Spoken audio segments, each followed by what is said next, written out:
Mesdames et mesdemoiselles, messieurs, bonjour et soyez les bienvenus en cette nouvelle séance en matière de droit des assurances et qu'on va la consacrer à la partie relative au régime juridique des opérations d'assurance.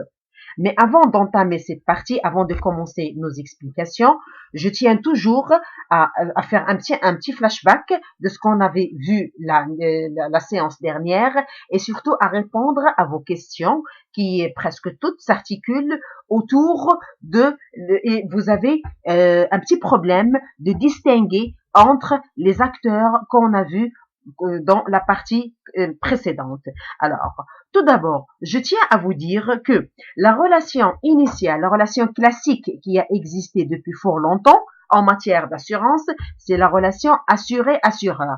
Autrement dit, on n'a jamais parlé dans l'histoire, c'est-à-dire auparavant, on n'a pas parlé de la qualité de bénéficiaire, on n'a pas parlé de la qualité de souscripteur.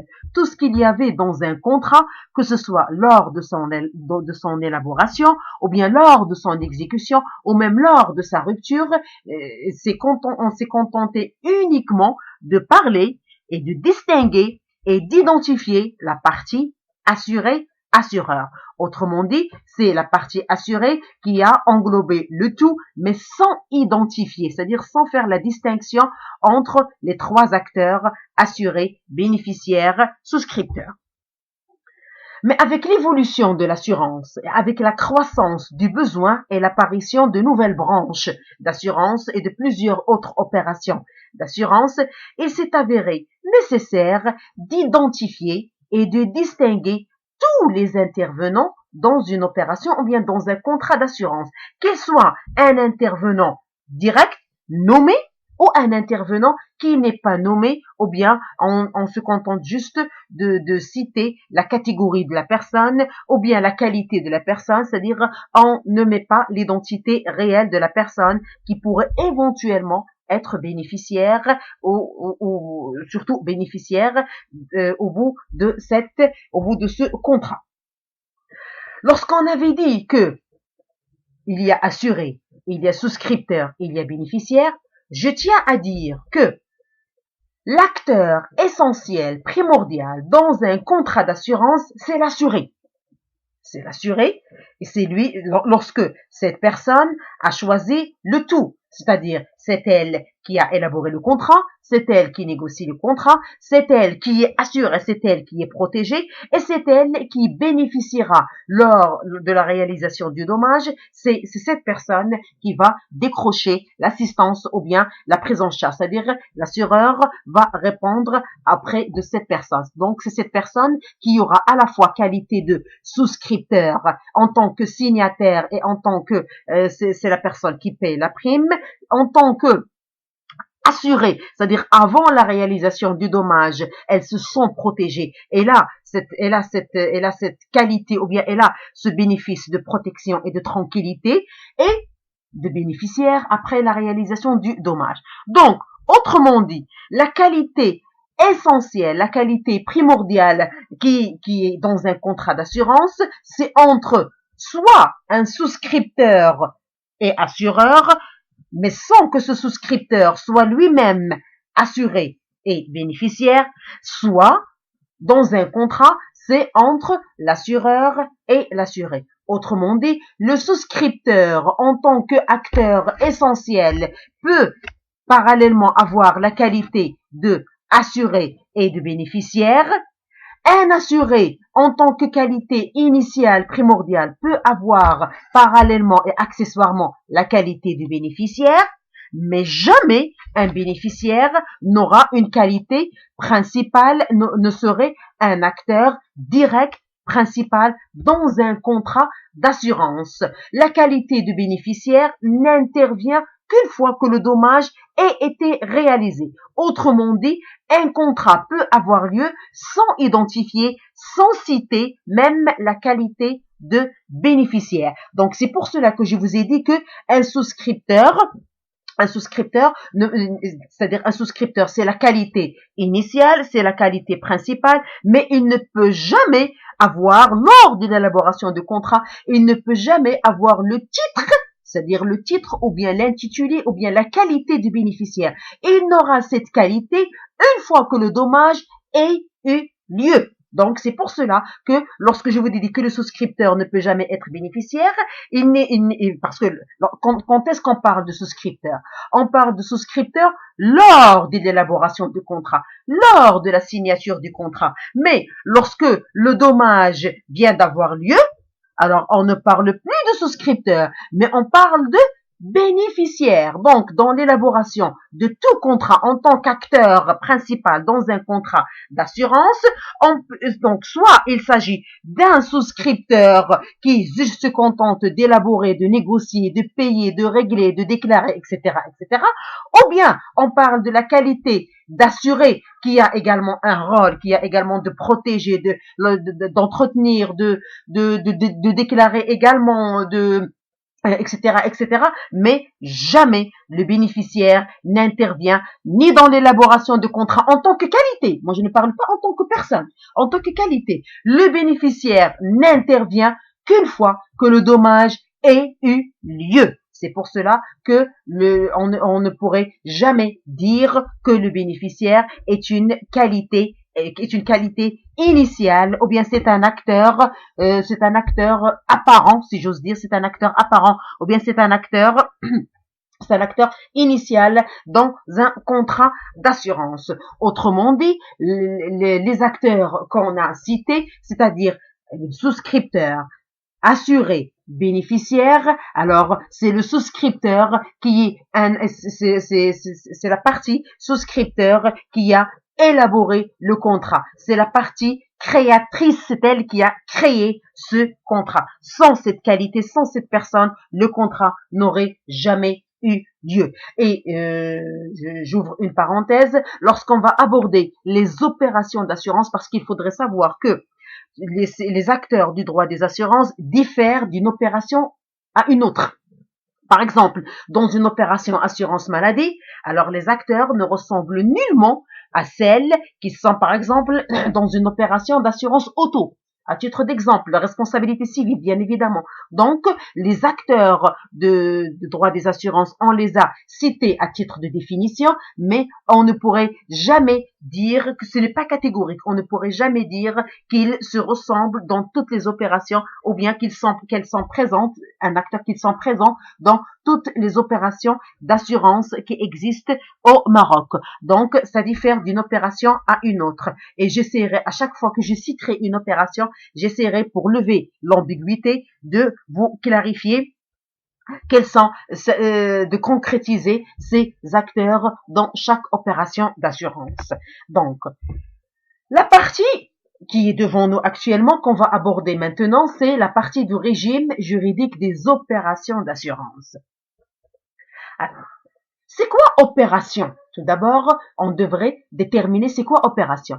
Opération, c'est une action d'un pouvoir, c'est une action d'une fonction, c'est une action d'un organe qui produit un effet selon sa nature. Autrement dit, l'opération, c'est un acte ou série d'actes. Ça peut être matériel, ça peut être intellectuel, ça peut être moral, mais ces actes supposent une réflexion et combinaison de moyens en vue d'obtenir un résultat déterminé. Alors, ces deux définitions correspondent à celles qui concernent les opérations d'assurance. Alors, opération d'assurance, c'est ce que les assureurs sont autorisés à réaliser. Autrement dit, ce sont les actes, comme on a déjà dit, ou bien actions, ce sont des actes ou séries d'actes que les assureurs, que les praticiens de la matière, que les professionnels de ce domaine sont autorisés à réaliser, sont autorisés à commercialiser et sont autorisés à contracter avec la clientèle. Bien évidemment, ce qui produit des effets, comme on a dit, des effets selon sa nature. Lorsqu'on a parlé de selon sa nature, par exemple, lorsqu'on parle par exemple de assurance auto, là c'est une opération, c'est un acte qui est autorisé à être commercialisé au Maroc.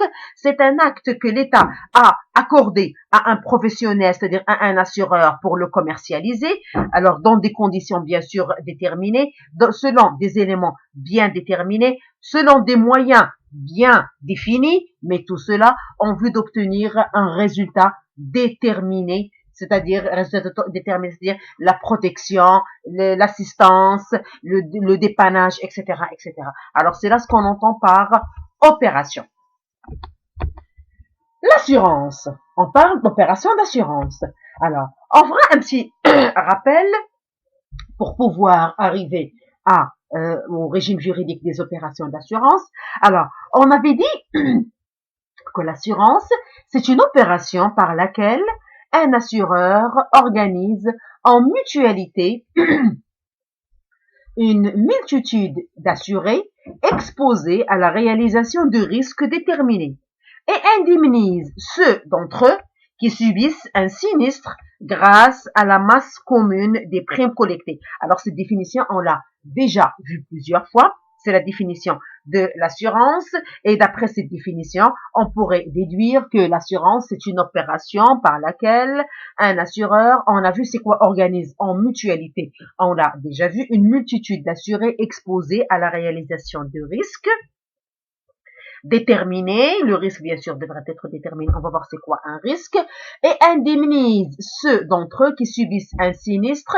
Alors cette définition, on va la voir plusieurs fois, on va la voir dans les parties qui vont suivre. Alors, d'après cette définition, on pourrait dire que l'assurance peut être classée de diverses façons. Alors cette diversité apparaît à travers les multiples branches aux catégories d'opérations auxquelles elle s'applique. Cela a été expliqué par l'article 159 de la loi numéro 1799, c'est-à-dire en matière de droit des assurances, qui stipule que s'entendent, c'est-à-dire c'est quoi les opérations d'assurance, s'entendent de toute opération portant sur la couverture de risques concernant une personne, un bien, une responsabilité. Ces opérations sont classées par catégorie dont la liste est prévue par voie réglementaire. Donc, où est-ce qu'on veut en venir? On veut en venir quelles sont les opérations qui sont approuvées au Maroc. Quelles sont les opérations qui existent au Maroc? Lorsque je parle d'opérations, à titre d'exemple, assurance auto. Par exemple, assurance maladie. Par exemple, assurance incendie. Alors là, ce sont les opérations qui sont autorisées à être, tout d'abord, commercialisées au Maroc. Et, en deuxième lieu, qui sont autorisées par l'État en faveur d'une société par rapport à une autre. Parce qu'il faudrait savoir que lorsque l'État donne l'agrément à une société de pratiquer l'assurance, ce n'est pas un agrément général, mais elle donne l'autorisation de pratiquer une opération par rapport à une autre. Il se peut que l'État accorde par exemple à un assureur de pratiquer l'assurance auto, mais l'empêche à une autre entreprise ou bien à un autre assureur. Donc, on voudrait déterminer et on voudrait classer quelles sont les opérations d'assurance qui existent au Maroc. Et là, la définition juridique ou bien la clarification juridique a été donnée par l'article 159 qui stipule que ces opérations d'assurance, il s'agit de tous les actes qui concernent une personne, qui concernent un bien ou qui concernent une responsabilité. Le détail de ces opérations a été prévu par voie réglementaire et plus principalement par l'arrêté du ministre des Finances et de la Privatisation. Cet arrêté, c'est le numéro 1548-05 du 6 Ramadan 1426, le 10 octobre 2005, relatif aux entreprises d'assurance et de réassurance et plus particulièrement la section 1 réservée aux conditions d'octroi de l'agrément. Alors, qu'est-ce qui ressort de cet arrêté? Cet arrêté il regroupe toutes les opérations d'assurance qui sont pratiquées au Maroc dans son article 1. Bien évidemment, pas toutes, parce que par la suite, d'autres opérations ont vu le jour. Mais l'arrêté qui regroupe, c'est-à-dire le premier arrêté qui regroupe toutes les opérations qui ont surgi et qui se sont apparues à l'époque, alors il s'agit de cet arrêté dans son article 1. Vous allez le trouver dans votre polycope. Ils sont nombreux. Alors, je ne vais pas les citer toutes, mais juste quelques exemples. Par exemple, vie et décès, nuptialité et natalité, capitalisation, opération ayant pour objet l'acquisition d'immeubles au moyen de la constitution de rente viagère, opération d'assurance contre les risques d'accident corporel, maladie, maternité, opération d'assurance contre les risques résultant d'accidents de maladie survenus par le fait ou à l'occasion de travail, autrement dit les maladies professionnelles, opération d'assurance des corps de véhicules terrestres, opération d'assurance des marchandises transportées, opération d'assurance contre les risques de responsabilité civile, opération d'assurance contre le vol, opération d'assurance contre les dégâts causés par la grêle ou la gelée, opération d'assurance contre les risques de mortalité de bétail, caution, protection juridique, opération d'assurance contre les risques de perte pécuniaire, opération de réassurance, etc., etc. Donc, presque ils sont, je pense, à peu près 1, 2, 3, 4, 5, 6, 7, 8, 9, 10, 11, 12, 13, 14, donc presque une trentaine. Donc, une trentaine d'opérations qui sont déterminées par l'article 1 de cet arrêté. L'article 160 de la loi numéro 1799 ajoute que d'autres opérations peuvent s'assimiler également à des opérations d'assurance. C'est-à-dire, avec le temps, d'autres opérations se sont apparues et ça a été, on les trouve dans l'article 160 de la loi numéro 1799. Alors, il s'agit des opérations qui font appel à l'épargne en vue de la capitalisation et comportant en échange de versements uniques ou périodiques, directs ou indirects des engagements déterminés. Il y a des opérations ayant pour objet l'acquisition d'immeubles au moyen de la constitution de rente viagère. Il y a des opérations qui font appel à l'épargne dans le but de réunir les sommes versées par les adhérents en vue de la capitalisation en commun en les faisant participer aux bénéfices de sociétés gérées ou administrées directement ou indirectement par l'entreprise d'assurance et de réassurance. D'après ces définitions, ou d'après ce qui a été énuméré par la loi, on pourrait classer ces opérations en 4 éléments. Alors, la première classification, c'est la classification donnée par le législateur, ce qu'on appelle classification juridique. La deuxième classification, c'est la classification technique, c'est-à-dire la classification qui est adoptée par les techniciens, par les praticiens. La troisième classification, c'est la classification fondée sur la nature de risque.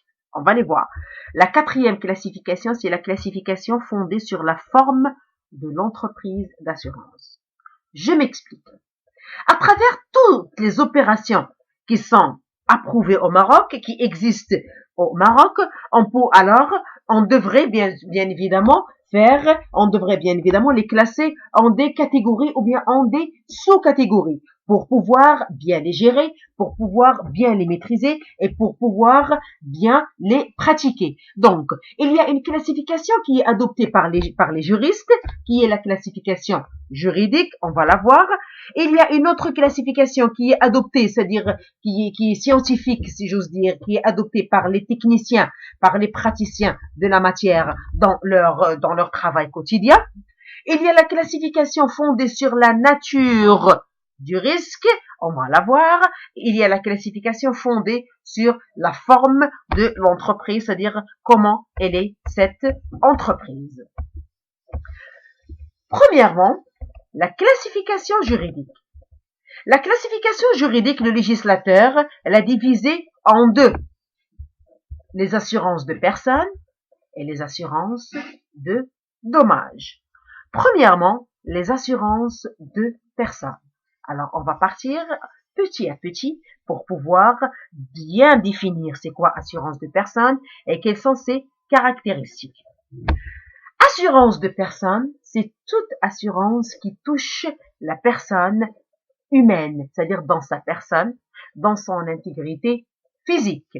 Alors ça, c'est assurance de personne. C'est tout ce qui touche, c'est tout ce qui concerne la personne de l'assuré. Donc, les assurances de personnes, la première caractéristique, ce sont des assurances de capitaux. Pourquoi ce sont des assurances de capitaux et qu'est-ce qu'on entend par assurance de capitaux?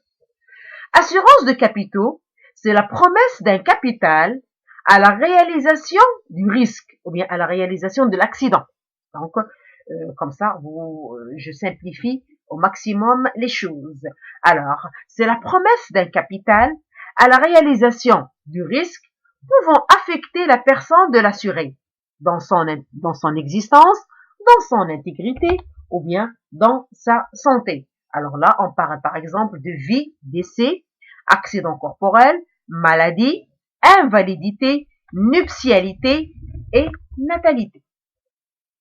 Autrement dit, assurance de capitaux, c'est-à-dire lors de la signature du contrat, c'est une promesse donnée au souscripteur, parce que c'est lui qui est le co-contractant du contrat, c'est une promesse qui lui a été donnée au jour de la réalisation d'un accident ou bien d'un risque déterminé dans le contrat, alors il pourrait décrocher un capital, une somme forfaitaire donnée à cette personne. Si ces événements se réalisent, c'est-à-dire si il y a eu décès, accident corporel, maladie, invalidité, natalité, nuptialité, alors le règlement des prestations qui ont un caractère forfaitaire et promises deviennent exigibles. C'est ce que on avait dit. Deuxième caractéristique, de toute façon je l'ai cité, c'est le caractère forfaitaire. Alors, c'est quoi le caractère forfaitaire? Ou bien le principe forfaitaire? Tout d'abord, la vie humaine n'a pas de prix et la somme assurée n'est pas une réparation. Autrement dit, la prestation que l'assureur va donner en cas de sinistre est préalablement et contractuellement fixée à un montant forfaitaire choisi d'un commun accord entre l'assuré et l'assureur. Alors, cette somme elles sont calculées en fonction d'éléments prédéterminés indépendamment du préjudice subi. Je m'explique. Lorsqu'on parle du principe forfaitaire, tout d'abord, assurance de personne touche la vie, l'intégrité, la santé et bien sûr le bien-être de la personne. Mais ce bien-être ou bien cette vie humaine, elle n'a pas de prix. Autrement dit, on ne pourrait jamais donner une évaluation exacte de cette vie ou bien du corps humain ou bien de cette perte de la santé qu'a subi une personne, ou bien qu'a subi la personne victime qui devrait décrocher, qui est assurée dans ce contrat. Donc, la vie humaine, ou bien la perte de cette vie humaine, la santé humaine, ou la perte totale ou partielle de cette santé humaine n'a pas de prix. On ne pourrait jamais l'évaluer en argent. On ne pourrait jamais lui donner si j'ose dire, on ne pourrait jamais lui donner un équivalent monétaire. On ne pourrait pas l'évaluer. C'est pas comme une voiture qui a subi des dégâts. Alors on pourrait donner des prix pour chaque dégât. Par exemple, un pare-choc qui est brisé, qui est cassé, qui est enlevé, des glaces qui sont juste qui sont cassées, ou bien qui sont brisées, ou bien qui sont juste touchées. Alors tout cela, ils ont un prix sur le marché. On pourrait évaluer la perte et on pourrait évaluer cette perte en argent. Mais la vie humaine, on ne pourrait jamais l'évaluer. C'est pour cela, comme on a déjà dit, elles sont calculées en fonction d'éléments prédéterminés. Comment des éléments prédéterminés? Auparavant, avant la signature d'un quelconque contrat en matière d'assurance de personnes, alors tous les éléments qui concernent les remboursements ou bien les indemnisations sont calculés et sont déterminés par la loi. Tout d'abord, par exemple, pour la CNSS, pour la CNOPS, pour tous les organismes en matière d'assurance de personnes, alors sont déterminés à l'avance. Il y a des points c'est-à-dire ils sont bien posés. Il y a un minimum de salaire. Il y a un minimum de capacité, ou bien ce qu'on appelle l'IPP, c'est-à-dire incapacité physique permanente, ou bien IPT, incapacité physique temporaire, qui est donné par le médecin, mais qui n'est pas le seul critère qui est pour évaluer ou bien pour indemniser. C'est juste un élément, c'est juste un plus parallèlement à d'autres éléments, tels que par exemple les années. Je vais donner un exemple. Par exemple, assurance accident de travail, à titre d'exemple. Alors, accident de travail, pour pouvoir indemniser cette personne, alors il y a des éléments qui sont pris en considération, tels que l'âge de la personne, tels que les heures ou bien les jours travaillés, tels que l'IPP ou bien le degré de son incapacité, tel que donc ça, ce sont des éléments tels que son salaire, tels que plusieurs éléments qui ne concernent pas uniquement sa santé, mais qui concernent surtout d'autres critères qui ont un rapport ou bien qui constituent circonstances de son accident. C'est pour cela qu'on dit principe forfaitaire. Troisième caractéristique qui concerne les assurances de personnes, c'est le principe de la subrogation. On va l'expliquer, mais tout d'abord, on devrait clarifier c'est quoi la notion de subrogation. Je pense que vous l'avez déjà vu, mais on va clarifier beaucoup plus en détail dans la matière de droit des assurances. L'article 211 du DOC et suivant stipule que, en matière de subrogation, lorsque le créancier recevant le paiement d'un tiers le subroge aux droits, actions, privilèges ou hypothèques qu'il a contre le débiteur. Premier élément. Deuxième, lorsque le débiteur emprunte une chose ou une somme qui a fait l'objet de l'obligation afin d'éteindre sa dette. Troisième élément, elle doit être expresse et elle doit être faite en même temps que le paiement. Alors, la subrogation, c'est un mécanisme de première importance en droit des assurances, surtout en matière d'assurance de personnes. Comment ça? Alors, je vais expliquer les 4 éléments que j'ai cités. L'assureur qui a payé l'indemnité doit se retourner contre le responsable du dommage. Je m'explique. Une personne qui est victime d'un accident X, accident de travail, accident maladie professionnelle, etc. Là, on parle d'assurance de personne. Alors, cette personne, elle se dirige vers qui? Elle se dirige vers l'assureur. Alors, l'assureur, il paye, il indemnise, il prend en charge, il rembourse, etc. la victime. Et par la suite, l'assureur se tourne vers le responsable du dommage pour se faire rembourser. Alors, la victime ne veut pas, ou bien donc, soit elle ne veut pas, soit elle n'a pas les moyens de poursuivre le responsable du dommage. Elle ne veut pas, elle se contente, ou bien elle préfère juste se retourner vers l'assureur. Alors, l'assureur, il s'arrange avec la victime pour lui indemniser une somme déterminée. Lorsque la victime accepte cette somme, elle signe ce qu'on appelle une quittance subrogatoire par laquelle elle autorise l'assureur à se retourner vers le responsable du dommage. C'est pour cela que lorsqu'on a dit le subroge au droit, action, privilège ou hypothèque qu'il a contre le débiteur. Autrement dit, la victime devient créancière, elle reçoit le paiement.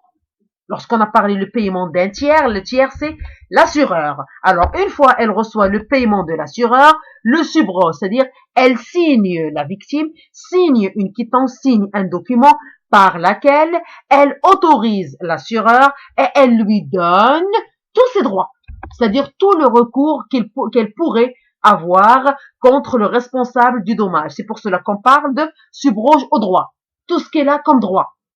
Lorsqu'on parle, par exemple, de droit, par exemple, il peut s'agir d'un document, il peut s'agir de photos, il peut s'agir de témoignages, il peut s'agir action, tout ce qu'elle possède comme action. En justice, privilège, hypothèque. Donc, c'est pour cela que lorsqu'on dit que subrogation, donc, elle autorise l'assureur à se retourner directement vis-à-vis du responsable du dommage. Alors, l'assureur prend la place et les droits de l'assuré pour agir et demander le remboursement des indemnités versées. Alors ces indemnités peuvent être plus que ce qu'il a payé, moins que ce qu'il a payé, le juste de ce qu'elle a payé. Ça dépend de ça dépend de ce qu'il mérite d'après cette action. La subrogation est enregistrée lors du versement de l'indemnité à l'assuré, comme on a dit, sur une quittance subrogatoire. Autrement dit, là, on citera un exemple concret dans les assurances contre la maladie et les accidents atteignant les personnes. Alors, l'assureur peut être subrogé dans les droits du contractant ou des ayants droit contre le tiers responsable en vue du remboursement des prestations à caractère indemnitaire prévues au contrat. Alors là, c'est une exception au caractère forfaitaire. Là, c'est lorsque ce sont des remboursements en matière de maladie ou bien d'accident. Donc dans ce cas, il n'y a plus de forfait, et il n'y a plus de caractère forfaitaire dans laquelle la vie humaine n'a pas de prix, dans laquelle on pourrait pas évaluer la santé humaine ou bien lui donner un prix, mais c'est un caractère indemnitaire étant donné que le client a payé, le client, il s'est acquitté de ce qu'il, ou bien, je dirais pas le client, l'assuré, il s'est acquitté, il a payé le tout et se retourne, en fin de compte, vers son assureur pour se faire indemniser. Alors, lorsque il s'agit d'indemnisation, on ne parle plus de forfait, on ne parle plus de caractère indemnitaire. Et là, c'est une exception au principe forfaitaire lorsqu'il s'agit de remboursement des frais médicaux, pharmaceutiques et hospitalisation, bien sûr, qui sont soumises au principe indemnitaire. Alors tout cela, c'est pour éviter que les assurés ne soient indemnisés au-delà de leur préjudice patrimonial réel.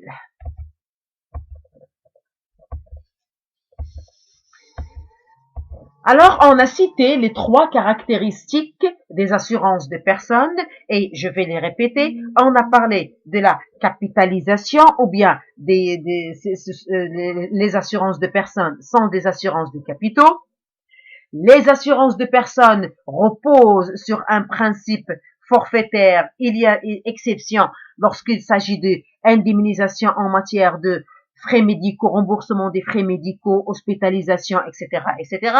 Et le troisième élément, c'est subrogation lorsque la victime ne voulant pas poursuivre le responsable du dommage directement, alors elle se dirige vers l'assureur, s'arrange avec l'assureur en vue d'obtenir une somme déterminée et autorise cet assureur à se retourner vers le responsable du dommage afin de se faire rembourser de la totalité ou bien une partie ou bien de plus de ce qu'elle a donné à la victime. Maintenant, on va voir quelques exemples de ce qu'on appelle les assurances de personnes. Alors, la composition des assurances de personnes. On parle premièrement des assurances vie et capitalisation, assurance accident corporel, assurance maladie, assurance de groupe. On va définir chacune de ces opérations d'assurance. Premièrement, assurance vie et capitalisation. Alors, vous suivez avec moi, comme ça, vous n'allez pas vous perdre. L'assurance vie n'a rien à voir directement avec la vie ou avec la mort. Ce n'est pas comme lorsqu'on a parlé de la technique de Lorenzo de Tanti, on avait dit que assurance vie est liée uniquement et principalement à la vie ou au décès de la personne qui a souscrit ce type de contrat. Mais actuellement, elle n'a rien à voir directement. C'est-à-dire, il peut s'agir juste de la vie, il peut s'agir uniquement de la mort, il peut s'agir des deux. Donc, ça dépend du produit que cette personne veut contracter. Alors, assurance vie et capitalisation, c'est une assurance qui permet de se constituer un capital sur le long terme. Autrement dit, c'est la constitution et la valorisation d'un patrimoine. Comment ça? C'est une obligation de l'assureur envers le souscripteur. Alors, j'explique c'est quoi la capitalisation ou bien c'est quoi le long terme, c'est quoi capital. Alors, j'ai donné les éléments et là, actuellement, je suis en train de les expliquer. Alors, c'est une obligation de l'assureur envers le souscripteur moyennant une ou plusieurs primes. C'est-à-dire, ce sont des paiements, un paiement à la fois ou bien des paiements partiels à verser au souscripteur lui-même en cas de vie ou à un tiers désigné dans le contrat, le bénéficiaire, en cas de décès de l'assuré, à une période déterminée, un capital ou une rente. Alors là, on parlera premièrement de l'assurance vie et deuxièmement de l'assurance décès. Parce que les assurances vie et capitalisation englobent en premier lieu assurance vie et en second lieu assurance décès. L'assurance vie, c'est une technique du contrat d'assurance qui repose sur le principe juridique de la stipulation pour autrui. Vous connaissez c'est quoi ce principe? C'est un placement confié à un assureur afin de le rentabiliser au profit de la personne en vie ou pour le compte d'autrui par une clause bénéficiaire en cas de décès. Ça dépend de ce que cette personne veut et a choisi. Et ce contrat d'assurance a bien évidemment des objectifs financiers, des objectifs familiaux et des objectifs successoraux. Plusieurs critères permettent de choisir le contrat, ce contrat d'assurance vie, et qui correspond à son profil d'épargnant. La durée du contrat, élément fondamental, essentiel dans un contrat d'assurance vie, parce que c'est le long terme. Alors le contrat d'assurance vie repose sur le long terme. Les options de sortie, au cas où le souscripteur voulait rompre ou bien voulait mettre un terme à ce contrat c'est-à-dire avant terme, alors quelles sont les possibilités qui s'offrent, qu'est-ce qu'on devrait faire, qu'est-ce qu'on devrait lui donner, qu'est-ce qu'on devrait lui prélever, c'est ce qu'on appelle option de sortie. Les possibilités de retrait de fonds en cours de contrat, est-ce qu'il y a des possibilités de retirer certaines sommes ou pas? Les cotisations, comment seront ces cotisations? Payées par quels moyens? À la fois partiellement, totalement, etc. Et les types de support. Lorsqu'on parle des types de support, c'est-à-dire notre accord ou bien l'accord de contrat d'assurance vie sera traité, sera fait de quelle manière, de quelle façon. Là, on revient aux acteurs de droit des assurances. Le contrat d'assurance vie met en relation l'assureur. L'assureur, c'est la partie au contrat qui s'engage principalement à verser la prestation assurée dès lors que le risque couvert est avéré. Alors, c'est la partie assureur. Le souscripteur, c'est comme l'assureur, c'est aux parties au contrat et son engagement principal est de payer. L'assuré, c'est la personne sur laquelle porte le risque assuré, nécessairement lié à la durée de la vie humaine. Le bénéficiaire, c'est la personne qui recueille la prestation assurée une fois que le dommage vient d'avoir lieu ou bien une fois que le sinistre vient de se réaliser. L'assurance vie a des objectifs bien déterminés. Là, on parle des objectifs. Premier objectif, c'est objectif de prévoyance. Qu'est-ce qu'on entend par objectif de prévoyance?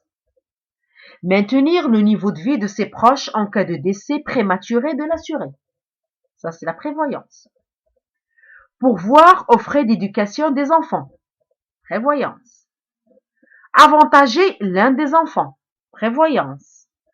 Rétablir l'égalité entre eux. Prévoyance. Apporter des liquidités pour opérer le règlement des droits de succession. Prévoyance. Régler une dette d'emprunt. Prévoyance. Une dette d'emprunt, là, on parle des crédits à la consommation ou bien des crédits immobiliers dans lesquels on devrait souscrire une assurance vie en cas où il y aurait un décès avant que la dette ne soit entièrement réglée. Alors là, l'assurance s'occupe de régler cette dette d'emprunt. Lorsqu'on a parlé des frais d'éducation, alors là, on parle des parents qui optent pour des types, ça c'est généralement dans la pratique, on les trouve par exemple auprès de la Poste, de Barid Bank, ou bien les banquiers actuellement proposent à leur clientèle de souscrire une assurance vie au profit de leurs enfants qui sont encore mineurs pour leur faire constituer un capital lorsque cet enfant vient d'avoir 18 ans, il aura un capital spécialement pour lui, soit pour l'éducation, soit pour soit pour l'éducation, soit pour la scolarisation, donc ça dépend de ce qu'il a choisi comme opération d'assurance dans le cadre de l'assurance vie comme objectif de prévoyance dans le long terme. Deuxième objectif dans l'assurance vie, c'est objectif d'épargne. Objectif d'épargne, c'est assurer un complément de revenus pour compenser une perte de revenus à venir. Alors là, on parle généralement de la retraite.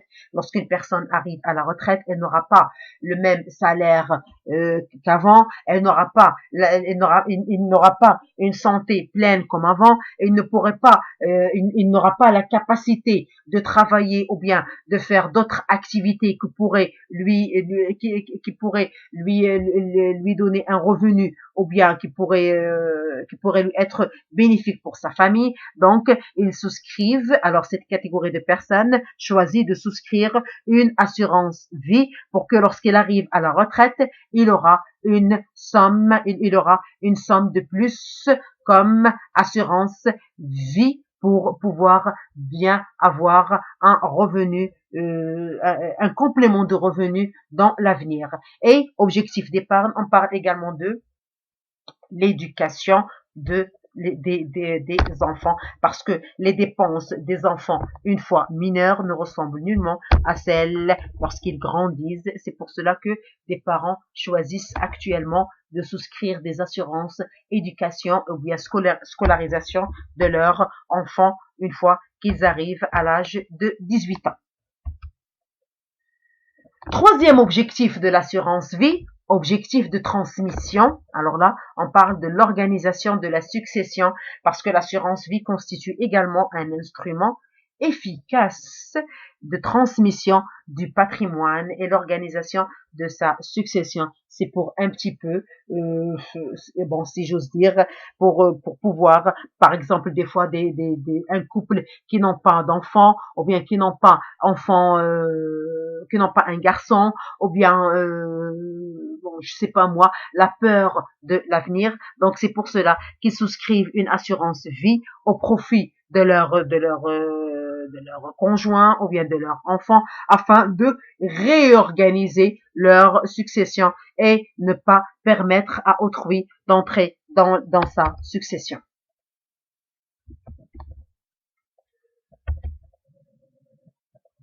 Maintenant, assurance décès.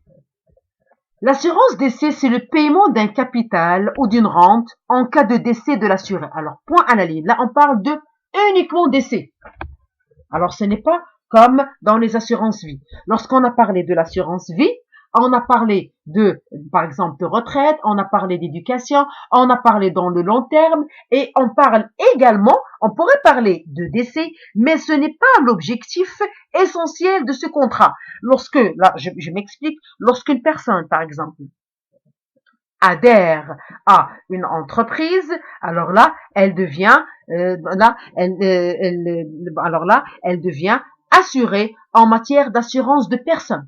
Assurance de personnes qui englobe maladie, invalidité, nuptialité, natalité, vie, décès, etc.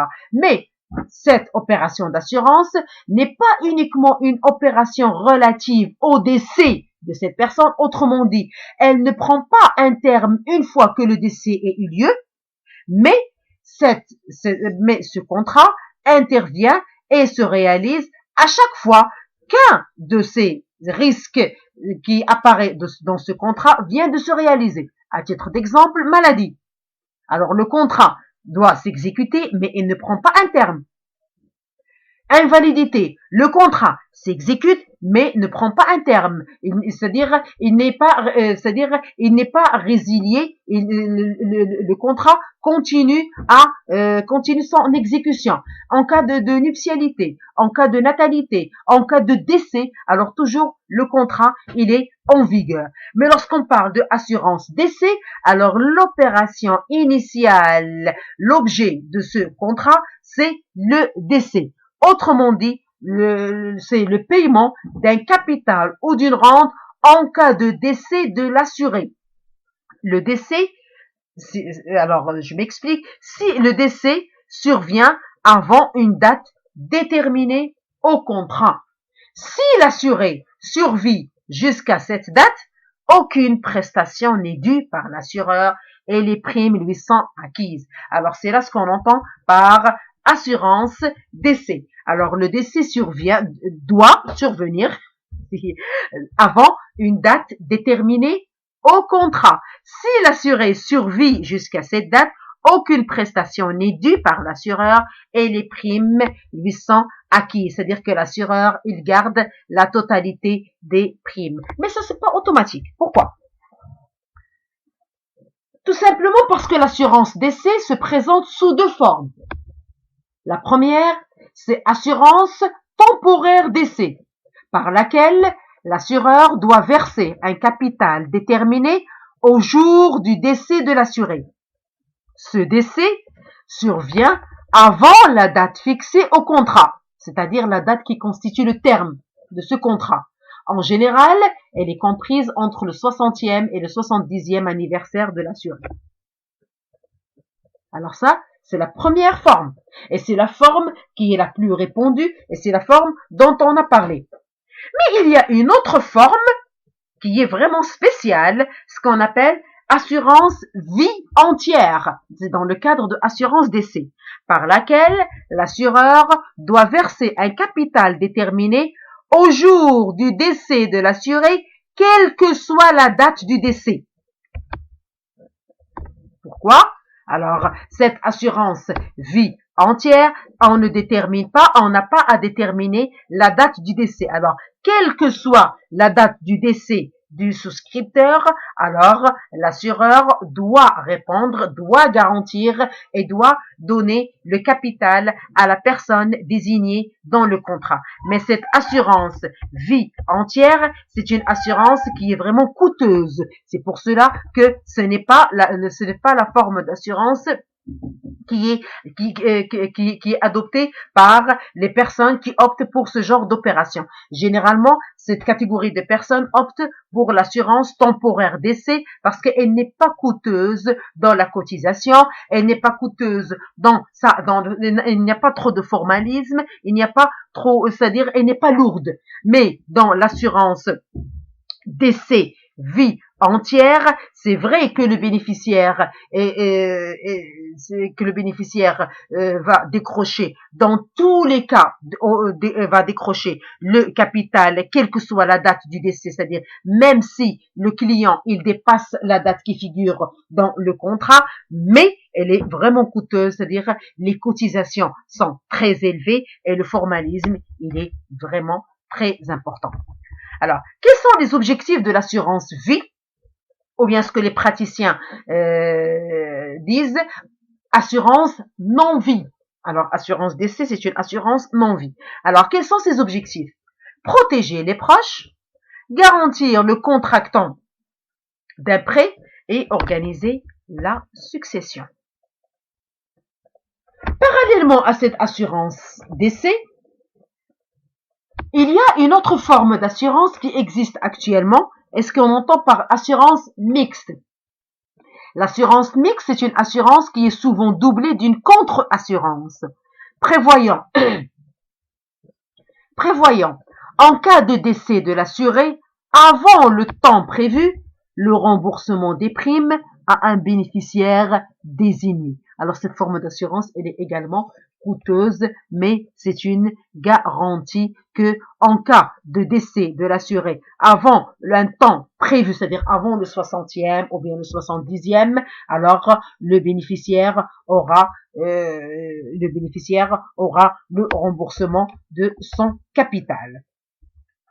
Les contrats d'assurance vie comportent des engagements dont l'exécution dépend de la vie humaine, mais qui ne sont pas soumises et ne sont pas taxables. Il n'y a pas de taxation. Alors là, c'est le côté fiscal. On parlera des assurances vie et capitalisation. Alors, les prestations servies sous forme de capital ou de rente sont bien sûr assimilées à des revenus salariaux. Ça, c'est selon l'article 57 du Code général des impôts qui stipule que ces prestations, dont la durée est au moins égale à 8 ans, bénéficient de l'exonération totale de l'IR. Vous avez vu le droit fiscal. Alors, vous connaissez c'est quoi l'IR? Voilà. Vous connaissez c'est quoi l'IR? Donc, l'article 57 du Code général des impôts stipule que ces prestations, lorsqu'on parle des prestations, on parle du capital. Alors, ces prestations, dont la durée est au moins égale, c'est-à-dire elle doit dépasser une certaine durée, alors bénéficient de l'exonération totale de l'IR. Une exonération de l'IR des indemnités qui sont servies aux bénéficiaires suite au décès de l'assuré, quelle que soit la date de souscription au contrat d'assurance. Une exonération de l'IR des indemnités servies dans le cadre du contrat d'essai en cas d'invalidité absolue et définitive de l'assuré. Alors là, ce sont les cas d'exonération. Les prestations perçues sont généralement alors imposables dans la limite de 6% du revenu global imposable par voie de retenue à la source effectuée par la compagnie d'assurance. Bien évidemment, pour le cas des prestations qui sont versées avant 8 ans aux bénéficiaires à partir de l'âge de 50 ans révolus et dans le cadre du rachat des cotisations avant l'écoulement des 8 ans. Ça, bien évidemment. Alors, si les versements ont été payés avant 8 ans, c'est-à-dire avant 8 ans de la souscription de ce contrat, alors là, il y aurait une imposition de 6% du revenu, c'est-à-dire de ce capital, et également lorsqu'il y a un rachat des cotisations, lorsque la personne voudrait revenir sur ce contrat avant 8 ans, donc elle aura à s'acquitter des 6% de la totalité du capital. Deuxième forme d'assurance des personnes, ce sont les assurances accidents corporels. Alors la première forme, on a vu assurance vie et capitalisation. Deuxième forme, assurance corporelle. Assurance accident corporel. Accident corporel, c'est un accident survenu pendant la période de la garantie. Et bien évidemment, c'est une assurance de personne, donc forcément, toutes les caractéristiques qui s'appliquent dans une assurance de personne seront présentes dans les assurances accidents corporels. Principe forfaitaire pour versement de prestations, capitalisation, ou bien, c'est-à-dire capitalisation, subrogation, etc. La conséquence de cet accident, c'est soit la mort de l'assuré, soit son incapacité totale ou permanente, temporaire ou permanente, totale ou partielle. Alors, bien évidemment, le capital assuré, on a parlé des assurances de capitaux, on a parlé de la capitalisation. Alors, ce capital, il sera en fonction du degré d'incapacité ainsi que d'autres éléments, comme on a déjà dit. Nombre des points, l'âge, les circonstances de l'accident, etc. Mais, comme on a déjà dit, le principe indemnitaire s'applique également pour le remboursement de tout ou partie des frais médicaux et pharmaceutiques engagés. Autrement dit, dans les assurances accidents corporels, on ne parle pas de principe forfaitaire, mais on parle de principe mixte. Il a une nature, un accident corporel a sa nature est mixte, étant donné que c'est une assurance de personne, donc il repose sur un principe forfaitaire, mais lorsqu'il y a remboursement des frais médicaux, ou bien pharmaceutiques, ou bien hospitalisation, alors dans ce cas, c'est un principe indemnitaire qui s'applique, et dans ce cas, c'est une nature mixte dans les assurances accidents corporels. Troisième forme, assurance maladie. Assurance maladie, c'est une couverture de l'assuré, ses descendants et conjoints contre les éventuelles maladies, accidents, maternité, réhabilitation physique et fonctionnelle. Autrement dit, assumer tous les frais médicaux et les soins reconnus comme garantis. Alors, ces soins doivent être, comme on dit, remboursables. Ils doivent être nécessaires, équivalentes, suffisantes et bien sûr, doivent être reconnus, remboursables par l'organisme assureur. L'assurance maladie, c'est non seulement assumer les frais médicaux, mais également indemniser suite à une incapacité, suite à une invalidité, suite à par exemple, un accident de travail. Alors là, non seulement assumer les frais, mais également indemniser.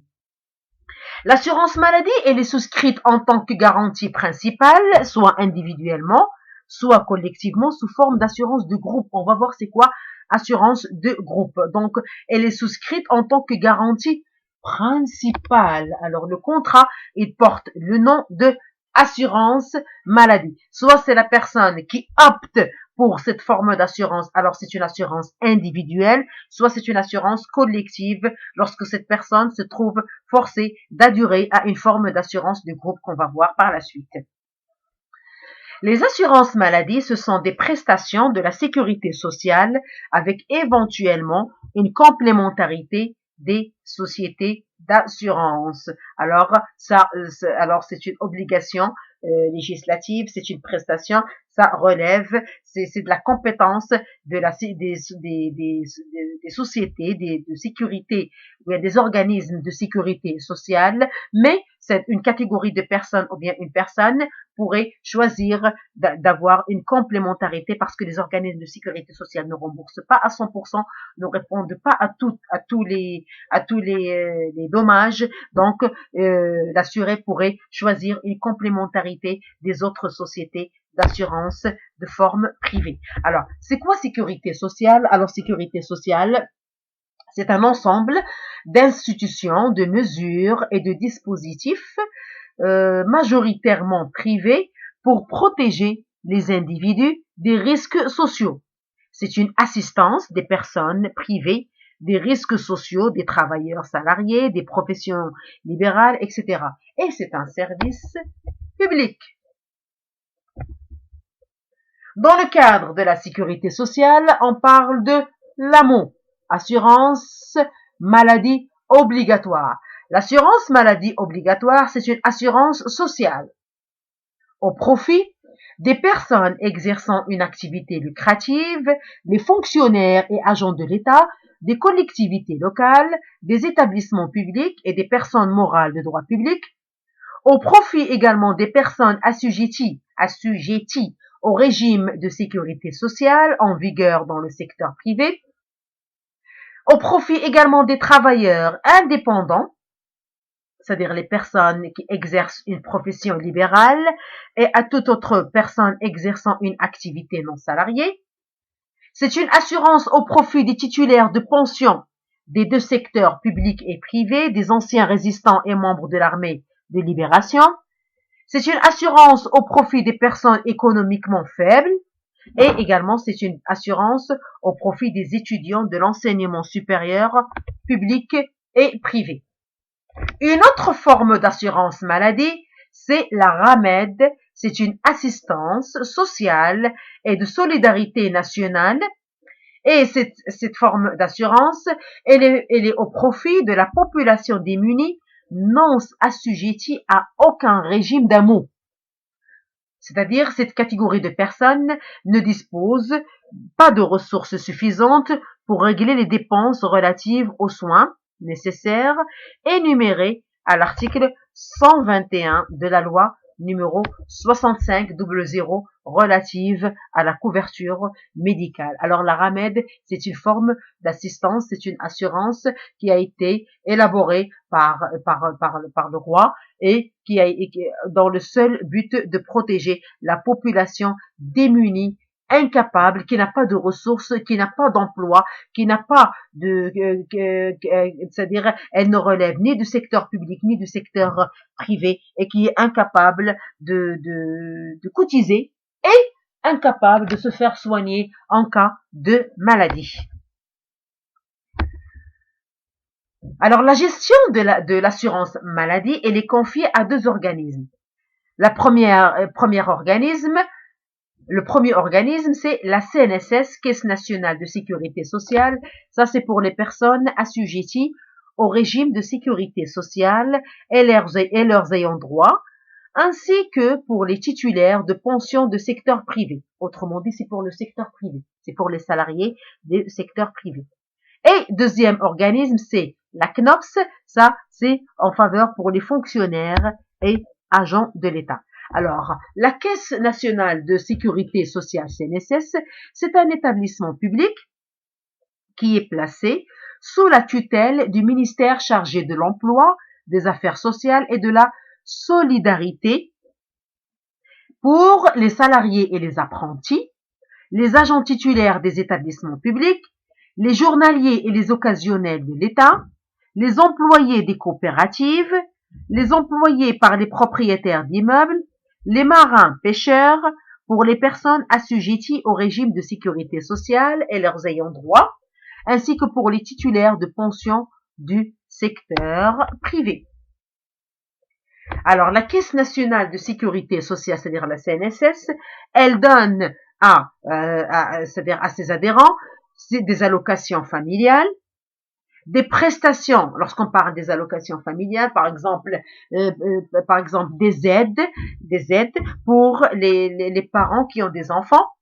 Elle donne des prestations à court terme en cas d'indemnité journalière, en cas de maladie ou accident, des allocations en cas de décès ou bien un congé payé de maternité, ou bien elle donne des prestations à long terme. Là, il s'agit des pensions d'invalidité, c'est-à-dire pour le long terme, des pensions de vieillesse, de la retraite, des pensions de survivants en cas de décès. Alors, la Caisse nationale de sécurité sociale, elle a un conseil d'administration de 24 membres titulaires. Alors, on parle de 8 représentants de l'État, 8 représentants des travailleurs, 8 représentants des employeurs. Elle a comme ressources les cotisations salariales, les contributions patronales, les cotisations de titulaires de pension, le produit financier de placement, le produit des majorations, astreintes et pénalités de retard, les emprunts autorisés, les dons et legs, toute autre ressources qui peuvent lui être affectées. Maintenant, c'est la CNOPS, la Caisse nationale des organismes de prévoyance sociale. Alors, c'est une union de 8 sociétés mutualistes du secteur public au Maroc.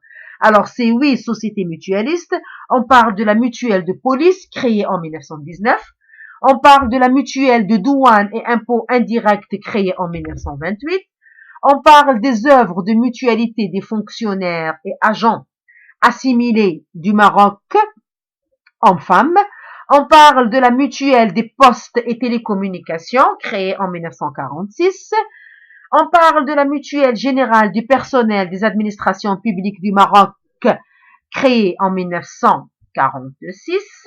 On parle de la Mutuelle Générale de l'Éducation Nationale du Maroc, MGEN, qui est créée en 1963. On parle de la Mutuelle des Forces Auxiliaires, MFA, créée en 1976. Et on parle de la Mutuelle du personnel de l'Office d'exploitation des ports, MODEP, créée en 1995. Alors, la CNOPS, elle concerne les fonctionnaires et agents de l'État, les collectivités locales, les établissements publics, les personnes morales de droit public et leurs ayants droit, les titulaires de pensions du secteur public, les étudiants de l'enseignement supérieur. Troisième organisme, c'est l'ANAM, l'Agence nationale de l'assurance maladie. C'est un établissement public qui est doté de la personnalité morale et de l'autonomie financière. Son rôle, c'est de veiller sur le bon fonctionnement de l'application du dispositif de la couverture médicale, autrement dit, assurer l'encadrement technique de l'amont, de base, et veiller à la mise en place des outils de régulation du système, c'est-à-dire les coûts, les ressources, les dépenses et évaluation des soins. Alors là, c'est un petit aperçu de ce qu'on entend par assurance maladie. Qu'est-ce qu'on entend par assurance maladie? Elle est faite par qui? Elle est destinée à qui? Elle est prise en charge, c'est-à-dire elle est gérée par quel type d'organisme? La CNSS, la CNOS, l'ANAM, etc. Donc, c'est juste un petit aperçu de ces formes d'assurance de personnes. Troisième forme, assurance de groupe. L'assurance du groupe, elle est apparue aux environs des années 1930 et elle s'est développée en 1950 avec la création de la CIMER et depuis 1995 qu'elle a pris vraiment son essor. Assurance de groupe, elle est appelée également assurance collective par opposition à l'assurance individuelle. Tout à l'heure, on avait dit que l'assurance maladie, elle peut être souscrite en tant qu'assurance individuelle. Alors, assurance individuelle n'a rien à voir avec assurance de groupe. Mais, lorsque c'est une assurance de groupe, alors là, c'est une assurance collective pour se faire couvrir contre toute forme ou bien contre tout dégât, tout dommage qui pourrait toucher l'intégrité physique. Alors là, on l'appelle assurance maladie, c'est-à-dire maladie, vie, décès, nuptialité, natalité, invalidité temporaire, c'est-à-dire tout ce qui touche l'intégrité physique. Mais cela ne signifie nullement qu'il s'agit uniquement des assurances professionnelles. Alors l'assurance du groupe, c'est vrai que c'est une assurance collective, mais elle ne concerne pas uniquement les assurances professionnelles. Elle pourrait être faite par une collectivité, un souscripteur voulant souscrire une assurance de personnes au profit d'un groupe de personnes qui se trouve sous sa responsabilité ou bien dont il se charge. Donc là également, ça s'appelle une assurance de groupe. Elle n'est pas uniquement destinée aux professionnels ou bien aux entreprises. Alors, c'est un contrat souscrit par une personne morale, dite souscripteur, et un assureur par le biais de l'assurance. Autrement dit, dans les assurances de groupe, il y a l'assureur, il y a le souscripteur qui est l'employeur ou bien qui est le titulaire ou bien qui est le co-contractant de ce contrat, qui ne fait que négocier, déclarer, payer et signer. Mais ce n'est pas le souscripteur qui est assuré, il y a un autre acteur qui doit être identifié et nommé dans le contrat d'assurance de groupe, qui est la catégorie de l'assuré, et il y a également le bénéficiaire qui ne peut jamais être le souscripteur, étant donné que le souscripteur dans les assurances de groupe n'est que l'acteur qui négocie, qui signe, qui déclare et qui paye et qui s'engage également. Dans les assurances de groupe, l'entreprise transfère la couverture et la gestion des sinistres et leurs conséquences vers un tiers qui est l'assureur. Alors c'est l'assureur qui s'occupe de la gestion et de la couverture de tous les dommages qui peuvent arriver à partir du moment que le contrat vient d'être signé. Alors, l'objectif de l'assurance groupe, c'est l'adhésion d'un personnel dit adhérent. Alors, ce personnel, il devient assuré, il n'est pas souscripteur, il devient assuré et il devient adhérent de ce contrat pour la couverture des risques dépendant de la durée de la vie humaine, des risques portant atteinte à l'intégrité physique de la personne ou liés à la maladie ou à la maternité et des risques d'incapacité et d'invalidité. Bien évidemment, c'est une condition essentielle. Ces adhérents doivent avoir un lien avec le souscripteur, soit un lien de subordination, soit un lien je veux dire, un lien de travail, ou bien un lien contractuel, ou bien, donc, il doit y avoir un lien entre le souscripteur et les adhérents qui sont assurés de ce contrat. Alors, dans les assurances de groupe, le souscripteur, il est tenu de remettre à l'adhérent une notice décrivant les garanties et le mode d'emploi. Il est tenu d'informer par écrit toutes les modifications intervenues et agir en tant que mandataire de l'assureur, c'est-à-dire de déclarer tout ce qui pourrait, lorsqu'on a parlé des obligations du souscripteur, ou bien lorsqu'on a parlé des obligations de l'assuré, alors c'est l'employeur ou bien le souscripteur qui devient le mandataire de l'assuré et se charge de déclarer tout ce qui pourrait concerner la réalisation et l'exécution de ce contrat dans l'avenir. Alors, le contrat le plus répandu sur le marché marocain en matière d'assurance de groupe s'intitule décès, invalidité, maladie et qui englobe le tout.